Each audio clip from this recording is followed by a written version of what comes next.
La parole est à Madame Billard.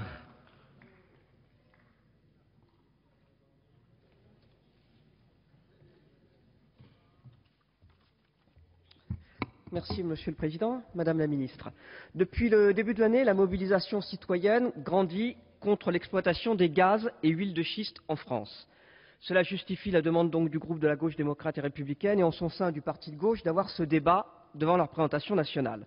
En effet, les conséquences des techniques utilisées pour l'exploitation comme pour l'exploration sont absolument catastrophiques. Les expériences outre-Atlantique sont riches d'enseignements sur les dangers pour l'environnement, mais aussi sur les graves atteintes à la santé des riverains. La technique de fracturation hydraulique implique des quantités inouïes de produits chimiques déversés dans les sols qui viennent polluer les nappes d'eau souterraines et par contamination celles du robinet. Près de 600 composés peuvent être trouvés, dont certains sont cancérigènes, d'autres mutagènes, reprotoxiques et même radioactifs. Beaucoup d'autres points posent problème. Les quantités d'eau nécessaires pour chaque fragmentation, plus de 15 millions de litres, les allers-retours incessants des camions nécessaires au transport, avec donc aussi leurs conséquences en émissions de CO2, la destruction définitive du paysage par la création de puits tous les 200 mètres, les conséquences géologiques à long terme des fracturations artificielles des sols. Ceci est totalement contraire aux engagements du gouvernement lors du Grenelle de l'environnement. Madame la Ministre, vous répétez que les techniques très contestées utilisées en Amérique du Nord ne le seront pas en France. Or, la société Total m'a indiqué être à l'origine de cette technique et l'utiliser donc aux États-Unis en coopération avec d'autres sociétés et montrer en exemple ces techniques d'exploitation. Il était donc temps que le débat devienne public, car des permis d'exploration ont déjà été attribués. En Île-de-France, la société Toreador, dirigée par les Balkany, amis proches du président de la République, bénéficie déjà de plusieurs permis.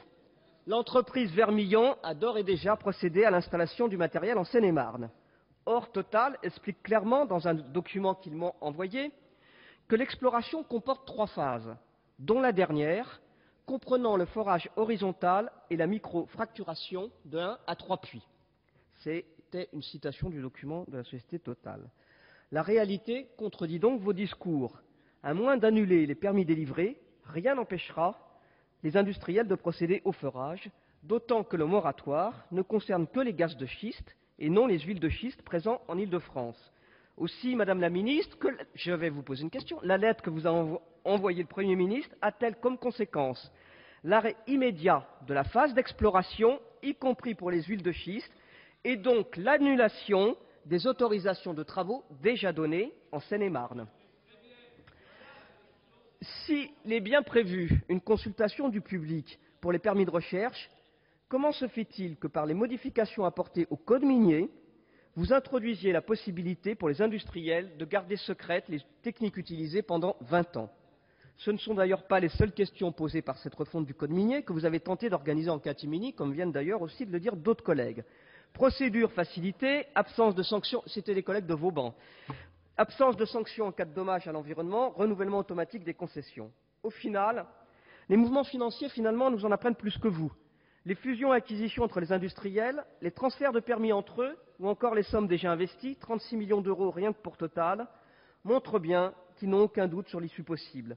Rien d'étonnant à cela, l'indexation du prix du gaz sur celui du pétrole leur permet de spéculer et d'engranger des profits colossaux au détriment des consommateurs. On le voit avec l'augmentation encore prévue du prix du gaz. Enfin, et la terrible actualité japonaise est là pour nous rappeler, les choix qui prévalent quant aux questions énergétiques sont toujours des choix de sociétés globaux.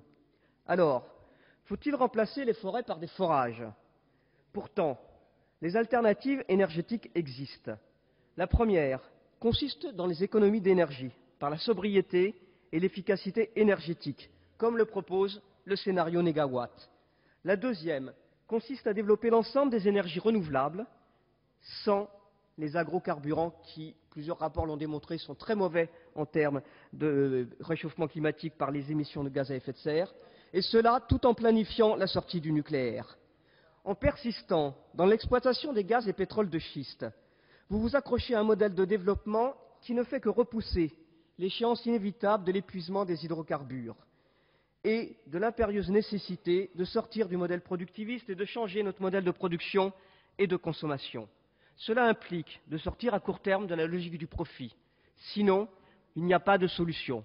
et à repousser ainsi constamment les échéances. Lorsqu'il faudra prendre des décisions, elles seront d'autant plus douloureuses, que ce soit en termes environnementaux ou que ce soit en termes sociaux.